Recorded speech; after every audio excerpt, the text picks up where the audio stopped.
Flowers laid upon debris and the scattered remains of 298 people. These are the scenes from the site of this week's tragic crash of a Malaysian passenger jet in East Ukraine.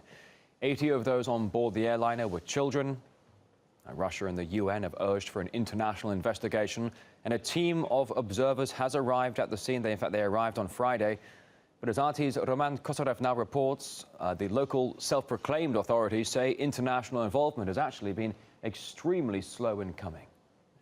The situation here at the plane crash site is certainly different from what we encountered in the first and the second day. The area is now cordoned off by plainclothes militia, I imagine, and the bodies of the victims, some of the bodies have been taken away.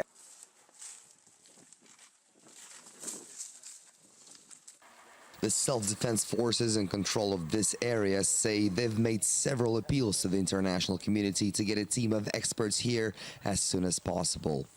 The sense of urgency is boosted by the sweltering heat here. It's some 30 degrees and the bodies of the victims are starting to decompose rapidly.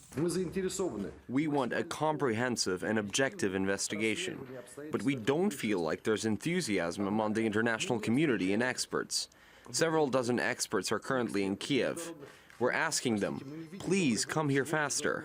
We are surprised and frankly angered that we have to keep the area untouched while we've been waiting for them for so long. Meanwhile, Kiev has already rushed to accuse the anti-government forces of meddling with the crash scene.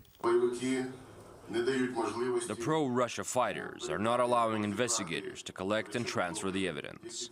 They're also not letting search and rescue groups leave the area. The groups are currently working under the threat of armed force. Since then, the self-proclaimed republics have said they will guarantee the safety of international experts. But for now, the only international group to make it to the scene of the crash is the Organization for Security and Cooperation in Europe, the OSCE. But it seems that right now they can do little but stand by and watch. Although there's very little, as we've reported, there's very little security on the perimeter of the crash site, we did notice that when you arrived today, there was a cordon of armed security personnel on both sides of the roadway. The process was basically as followed, is that people go out, they spot the body, they photograph it, video it, and then the body is placed in the bag and put beside the roadway. Debris from the plane is strewn over a 20-kilometer radius, which is likely to slow down the investigation. And that large area is right in the middle of a conflict zone. All this means that a clear analysis of how this plane came to crash in a field in eastern Ukraine is unlikely to come soon, if indeed it comes at all.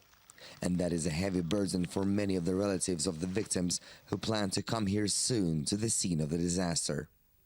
Roman Kosarev, RT, Eastern Ukraine. All right, let's take a look at the chronology of the events that ran up to the crash. 12:15 p.m. local time, the plane left Amsterdam for Kuala Lumpur.